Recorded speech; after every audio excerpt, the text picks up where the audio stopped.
E eu queria aproveitar esse ponto que você citou para fazer uma pergunta, porque no Exército a gente sempre falava que um general está sempre pronto para lutar sua última guerra. E talvez por isso até o Lula tem esse mesmo modelo de política, né? Não, dá crédito, que isso aqui vai resolver a economia. E aí você falou, olha, tem essa dinâmica de diminuição da classe média no mundo todo, mas o Brasil tem algumas características diferentes de outros emergentes. Um endividamento muito mais alto, por exemplo, e não só mais alto em termos de dívida PIB, com juro também hiper alto, se você pega os seus comparáveis. Você acha que aquela piada de economistas que diz que existem 4 tipos de países: desenvolvidos, emergentes, Japão e Argentina. Vai ter um 5º país, assim, porque o Brasil está realmente descolando dos demais em certos aspectos, ou não? É algo que dá para resolver num próximo governo? Não, eu acho o Brasil muito fácil de resolver. Tá? Muito fácil de resolver. Se você olha matematicamente, tá? Tipo assim, cheguei de Marte agora, me dá as contas desse país aqui, cara. Deixa eu ver isso aqui. Deixa eu ver. Deixa eu dar uma olhada. Ah, cara, é rapidinho aqui, ó, aqui. Deixa eu tirar umas desonerações, deixa eu aqui. Demite metade do governo.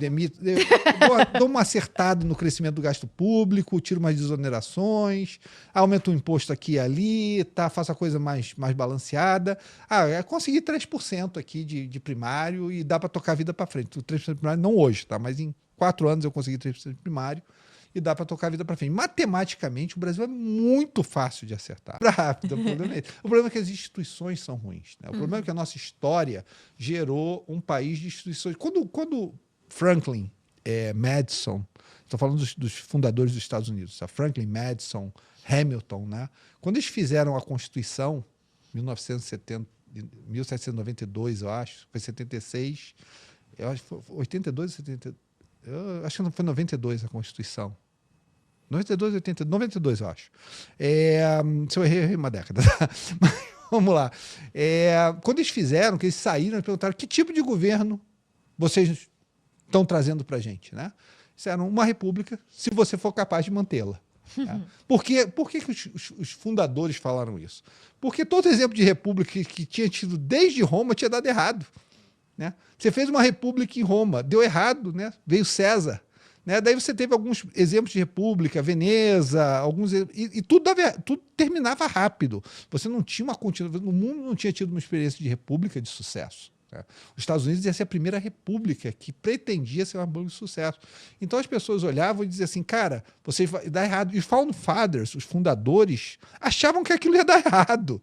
Eles não imaginavam que você poderia fundar uma república nos Estados Unidos e eu acho que os fundadores olhariam para os Estados Unidos de hoje de boca aberta. Eu não acredito que eu fundei isso.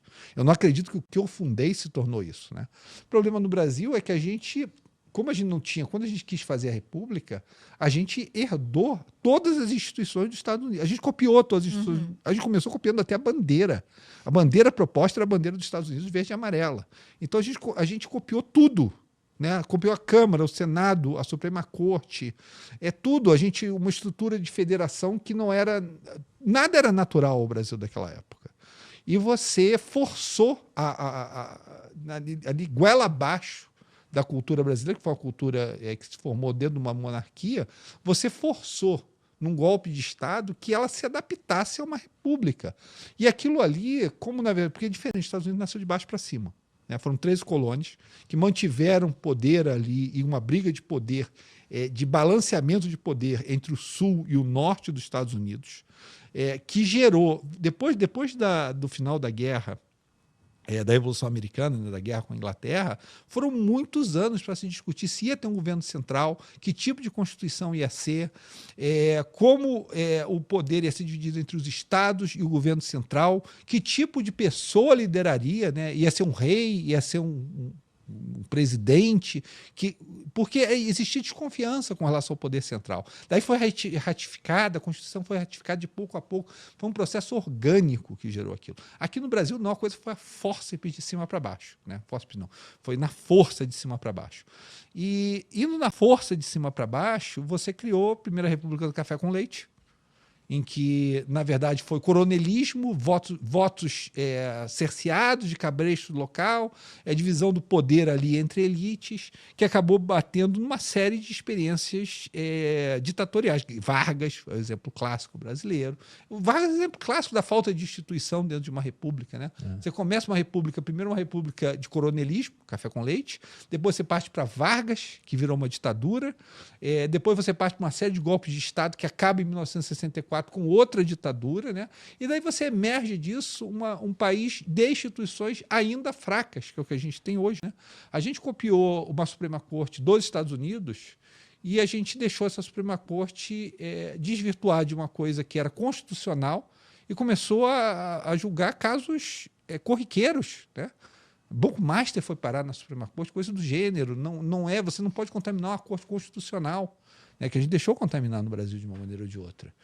E, quer dizer, as instituições brasileiras, hoje em dia, as pessoas falam que muito problema do Brasil é o executivo. O problema está no executivo. Mas a verdade é que o problema do Brasil ele se dividiu entre os poderes, né? Então, eu acho que as pessoas vão se surpreender, se a gente tiver uma alternância de governo, vão surpreender o quanto difícil vai ser acertar a situação da Câmara em termos de incentivos. Porque o Brasil gastou tanto fiscalmente que o executivo não consegue fazer praticamente nada. Eu vou pedir dinheiro para o executivo. É difícil, o orçamento da União está todo amarrado. Nada é discricionário, tudo é gasto obrigatório. Não tem nada que você possa fazer com aquele gasto. Já está todo destinado. Tanto é, por que o orçamento do relator, né, por que as emendas do relator, que era o orçamento secreto, por que ficou tão importante? Daí você diz assim, poxa, mas não é nem tanto dinheiro assim, mas do dinheiro que pode ser usado é quase o dinheiro todo, entendeu? Do dinheiro que eu posso fazer a chamada emenda PIX, isso é quase tudo que pode ser feito. Então a Câmara hoje, ela centraliza o gasto, que é o gasto discricionário, está na mão dela. O presidente da República praticamente não pode fazer nada no momento. Tanto é que a Câmara não precisa mais do presidente. E ela não precisando mais do presidente, o que ela faz? Ela, na verdade, ganha uma dinâmica dela mesma. O que é ganhar a dinâmica dela mesmo? Você usa o orçamento da União em prefeituras locais, em governos locais.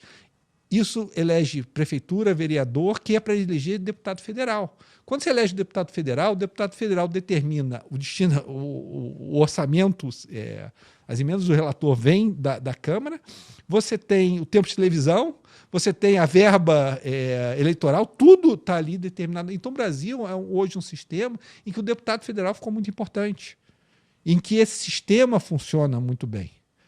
Você vai ter que atacar isso se você quiser fazer uma reforma, né? A própria Câmara, que é a Câmara que vai ter que começar por essa reforma, você vai ter que, o Legislativo vai ter que agir nisso para fazer a reforma que a gente tem que fazer, que tem que gerar mais ou menos 3% de superávit primário para a gente não bater na parede. Essa é a importância. Hoje você ter um legislativo que entenda esse problema e vai agir na direção desse problema é uma coisa absolutamente fundamental no Brasil. É a coisa mais importante. O executivo ele pode patrocinar isso, mas ele não tem poder de voto nisso. O executivo não pode fazer nada, o orçamento está todo travado, todo travado. O executivo simplesmente vai lá e executa. Haddad, uma das propostas do Haddad, quando ele fez o corte de custos ali, quando a gente teve a crise do dólar a 6, em dezembro de 2024, foi atacar os supersalários. Que, vamos ser sinceros, tipo assim, a gente falou da classe média que está amassada, a classe média amassada, destruída nesse país, o cara que sai, não sabe se volta para casa, é roubado no ponto de ônibus, não tem saneamento, não tem educação, não tem saúde, não tem medo do que vai ser o amanhã, não consegue dar uma esperança para o filho dele, esse cara está pagando supersalário. Esse cara está pagando super salário. E o presidente Haddad, dentro do processo, tinha uma proposta de atacar os seus salários que foi engavetado, que não foi para frente, entendeu? Dentro da Câmara.